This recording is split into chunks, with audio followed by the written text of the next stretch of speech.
കർക്കിടക പെയ്ത്തൊഴിഞ്ഞ് തുമ്പപ്പൂവിൻ്റെ നിർമ്മലമായ പുഞ്ചിരിയോടെ പ്രകൃതി ഉണർന്നു കഴിഞ്ഞു.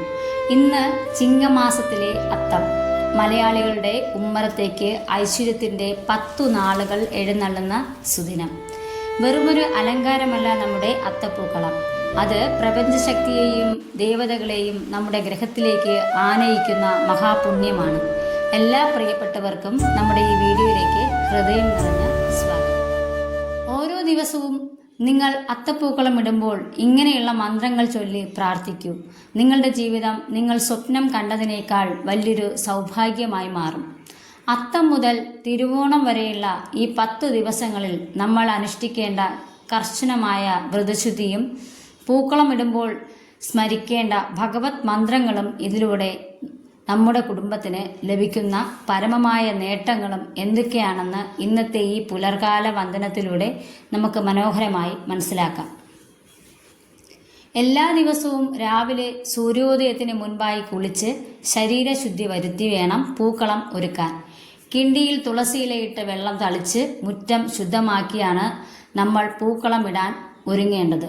നമ്മുടെ പൂക്കളത്തിൻ്റെ നടുവിലെ ഒന്നാമത്തെ വലയം വിഘ്നേശ്വരനായ ഗണപതി ഭഗവാന്റേതാണ്. ഈ 10 ദിവസത്തെ പൂക്കളങ്ങളും ആഘോഷങ്ങളും യാതൊരു തടസ്സവുമില്ലാതെ പൂർണ്ണമാകാൻ ഗണപതി ഭഗവാനെ മനസ്സിൽ ധ്യാനിച്ച് ഈ മന്ത്രം ചൊല്ലി വേണം ആദ്യത്തെ പൂവ് സമർപ്പിക്കാൻ. ശുക്ലാംബരധരം വിഷ്ണും ശശിവർണം ചതുർഭുജം പ്രസന്നവദനം ധ്യായേത് സർവവിഘ്നോപശാന്തയേ. വിഘ്നേശ്വരന് ശേഷം പൂക്കളത്തിൻ്റെ 10ാമത്തെയും അവസാനത്തെയും വലയം സാക്ഷാൽ മഹാവിഷ്ണുവിനെ മനസ്സിൽ സ്മരിച്ചുകൊണ്ട് വേണം അർപ്പിക്കേണ്ടത്. കാരണം നമ്മൾ ഒരുക്കുന്ന ഈ പൂക്കളം ഭഗവാന്റെ പത്മപീഠം അഥവാ സിംഹാസനമാണ്. ഈ സിംഹാസനത്തിലേക്കാണ് തിരുവോണ നാളിൽ നമ്മുടെ പ്രിയപ്പെട്ട മാവേലി ചെന്നെത്തുന്നത്.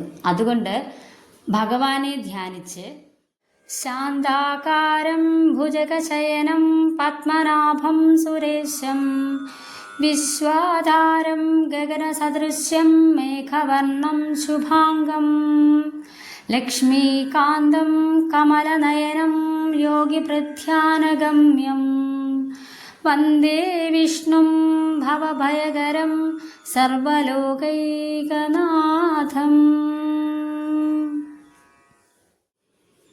എന്ന മന്ത്രം നമ്മൾ മനസ്സിൽ ജപിക്കണം.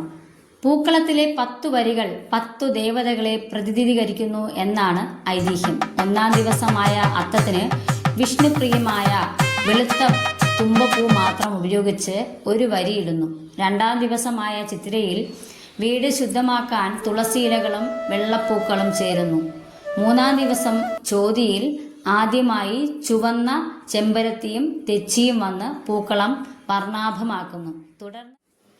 തുടർന്ന് വിശാഖം, അനിഴം, തൃക്കേട്ട ദിവസങ്ങളിൽ പ്രകൃതിയിലെ എല്ലാ വർണ്ണങ്ങളും വിപണിയിലെ ചെണ്ടുമല്ലിപ്പൂക്കളും പൂക്കളത്തെ വലുതാക്കുന്നു.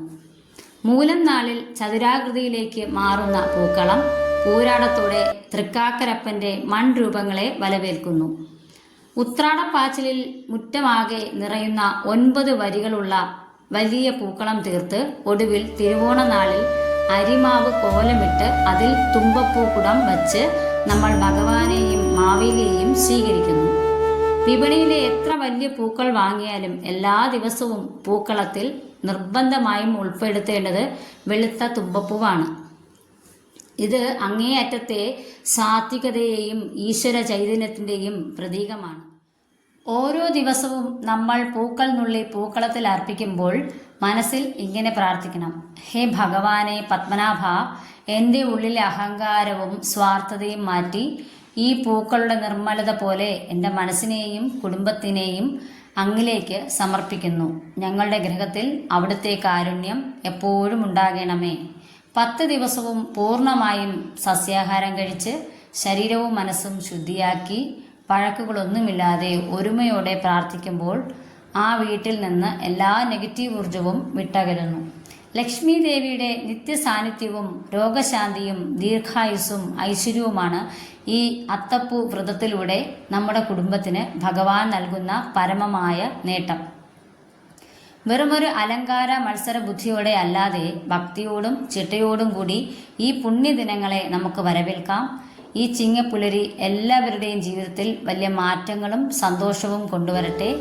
ഏവർക്കും ഹൃദയം നിറഞ്ഞ അത്തം ദിന ആശംസകൾ. നന്ദി, നമസ്കാരം.